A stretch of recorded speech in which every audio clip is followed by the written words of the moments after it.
welcome back to another video. So, please, if you like this stuff, subscribe or whatnot. As I said, this isn't a news site, okay?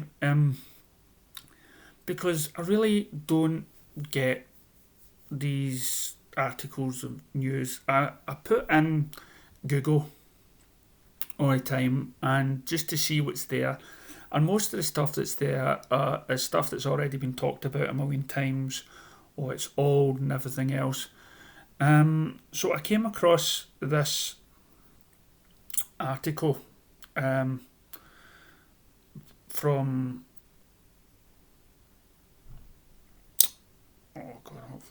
hopefully I've still got it. Yeah, from The Guardian. Okay, and so I read this about 5 minutes ago, and then when I was trying to look for a picture to go with one of my other videos, I came across another The Guardian post, right? Just so you know what I'm talking about, the paper, right? The Guardian. And so I put down as The Guardian. When I hear about The Guardian, I think the newspaper, right?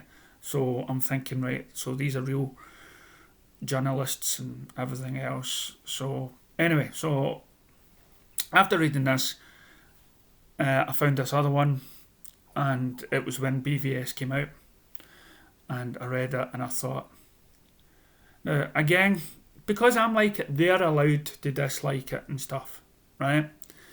That is fine. That is, I mean, their opinion is no greater than mine. Okay, just because they work for some sort of paper, I believe, if it's the same Guardian, or is it just the work of one person's mind? So, and as I say, so I believe this is written by the same person that wrote a sort of bad review about BVS. So this is, will the Snyder Cut of Justice League be any better than Joss Whedon's original? Zack Snyder's 30 million edit for HBO Max could be darker than Whedon's 2017 film. It could be given more screen time to Ray Fisher, or it could just be as bad. Ben Child. I need to take a mind of that name and find out, or maybe you guys can find out for me. It took almost 2 decades for people outside Europe to be treated to a 4-hour edit of Sergio Leone's final masterpiece, Once Upon a Time in America, by which time Leone had long since departed this mortal coil. Blade Runner managed 25 years before the 2007's final cut restored Ridley Scott's opera to its full glory. A few would argue that either movie deserved a second or even a third look in the edit bay. Leone's sprawling tale of Depression-era New York mobsters were gutted for the New York American market, and the action became chronological against the director's wishes. Few Blade Runner fans would suggest that the original theatre cut has any value other than a warning against injudicious studio interference. And then there's the Justice League in 2017, which is also a great expense, being restored to its original form for the launch of upcoming streaming platform HBO Max. But it doesn't appear at first glance to fit into the same category as some of its illustrious forebearers. It is reportedly costing at least $30 million to make, largely because there is not an existing version overseen by its original director, Zack Snyder, who left the project in 2017 before it was completed, following the death of, I'm already getting annoyed, its daughter. A lot of work must be done from scratch. A lot of work fans have long rallied on social media using the hashtag releasethe.snydercut.com. Joss Whedon oversaw the completion of the film, which apparently departed hugely from the original plan.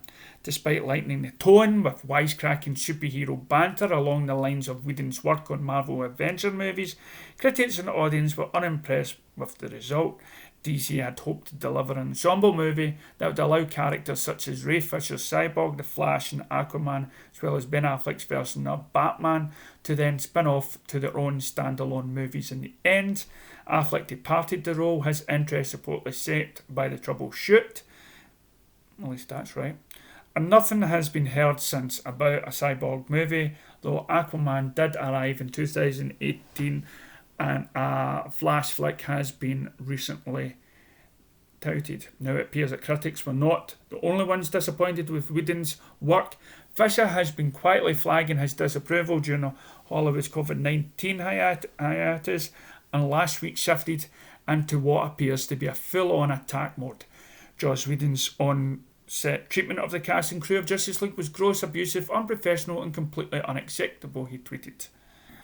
While he's not entirely clear that Fisher is referring to the Twitter sphere, has been rife with rumours. The filmmaker and podcaster Kevin Smith has alleged that Whedon trash talked Snyder's work on Justice League after taking over on set. Trash talked. Now, bear in mind, this may well be the person that did not like BVS. So his enthusiasm, his unbiased so-called professionalist journalism should be in this. Okay? Should be in this. I should be feeling this unbiased attitude. Am I? No. Very much important character. That must explain some of Fisher's part. There has been suggestion that Snyder planned to centre his vision on Cyborg in the theatrical release of Justice League. The part human, part machine superhero is very much a supporting character. This might explain some of Fisher's antipathy towards the Whedon cut. However, it's hard to know this is the full story behind the young actor's fury. This week, Fisher said he was unable to offer other specific details about Whedon's alleged on-set behaviour for fear he could be sued into oblivion due to a non-disclosure agreement. And sure, we can all get behind that because actors have been told to promote a film that they're in, that they worked hard on, and lie and not say that it's rubbish, even though we did get that effect when the Star Wars films came out with Anthony Daniels going, is this it? So of course, yeah, they've been paid to say this. They've been paid to say this. And so it's all held to, because we like to, if, say for instance, this was some sort of unfair treatment to a woman behind the scenes, we would want to know, wouldn't we? But this is unfair. This is somebody who's worked on a film and somebody's came in and trashed this guy's work, who he had friends with working in there. He totally thing with it. So yeah, let's get all the dirty stuff out of the market. So none of this John Campea stuff where he's just been a spoilt because it was, yeah, what this article said earlier on about getting spin-off movies. Ray Fisher, Cyborg, would have got a spin-off movie if he was in it, if he was the heart and soul of it. If this film was done right, they would all be talking spin-off films, but it wasn't. It could be shown over on Twitter appears to be open season on Whedon, of course. None of this means that Snyder's forthcoming cut of Justice League is somehow destined to be a masterpiece. As some fans believe, it might be darker. It might feature more screen time for Fisher and restore characters such as Darkseid and the Martian Manhunter to the screen. But whether it will turn out to be any better than Whedon cut is hardly given. Then there's a bit of Grace Randolph talking about Wonder Woman and how she sort of kind of warned everybody. It's her tweet. That's it. Alright. Kind of talked about that before. We should also remember that at the time of his departure from the film, Snyder had only recently delivered one of the most risible superhero movies of all time in the cluttered, contrived and knuckle-headed form of Batman v Superman Dawn of Justice 2016. There is an extended alternate cut of that movie too, released for home media formats 4 months after the original film hit cinemas. but it is just as ill-conceived and poorly realised as the original theatre cut, only longer. Then it goes in, since you're here, we're asking readers like you to support our open, independent journalism. No, I'm not going to support this independent journalism. No, because you're crap. Seriously, really crap, right? Because most people who have seen Batman vs Superman Ultimate Edition realises that that is the only edition. Many people who didn't like BVS loved the Ultimate Edition. You get the fuller story on that. And you becoming a so-called journalist who probably likes foreign-speaking films, so-called, that really has as much depth as a banana, couldn't see the potential greatness of this film. But again, this is just my personal opinion. And it's still talked about years and years later. So, I wouldn't say it was bad. If anything, I would say it was controversial. It's like Marmite, you either love it or you hate it. And it's, even though you hate it, it's worth debating and talking about it. And that is what a great fandom does. It talks about it. It talks about something that they're passionate about. It talks about to people who don't like it, and it says, well, here, I'm so passionate and love this film, I'm going to try and convince you otherwise. I'm going to explain stuff to you. That's it. Did the same thing happen to Justice League? Did the same thing happen to Avengers? Right? And you probably say, oh, that's because Avengers was good. Seriously. Good. The reason why it doesn't get talked about is because it was meh. That's it. Wasn't controversial, wasn't deep thought, it was just, that's it.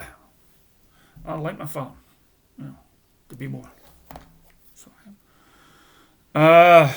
So of course, the answer to that, of course, which I said earlier on, and that Snyder Cut's Justice League, J.K. Simmons explains why all DC fans should be interested in the alternate version. And I'll go and repeat to what he said. Whatever your feelings were about the version that was at first released, I think even if you absolutely loved everything about the film, I would be certainly interested as an audience to see Zack's vision. That is an unbiased thing. And I would love to see this J.K. Simmons do more Gordon. He has got the look. He's got the moustache, He's just got that presence about him. I would love him to be, but not this other Batman. So talking, it's just for me. I was going to go on to that, but I'll save that for the next film because I don't want to bore you anymore.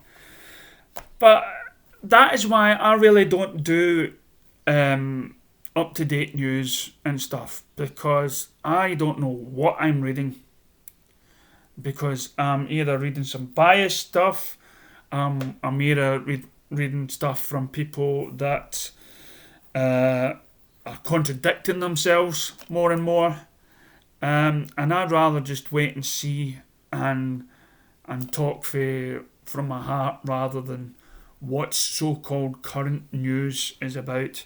I'd rather talk about 2 weeks after, when you've already listened to the rubbish and then willing to hear somebody else's take on it. That's what I'd rather do.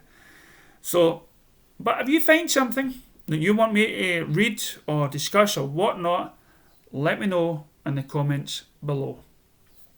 Thank you for watching.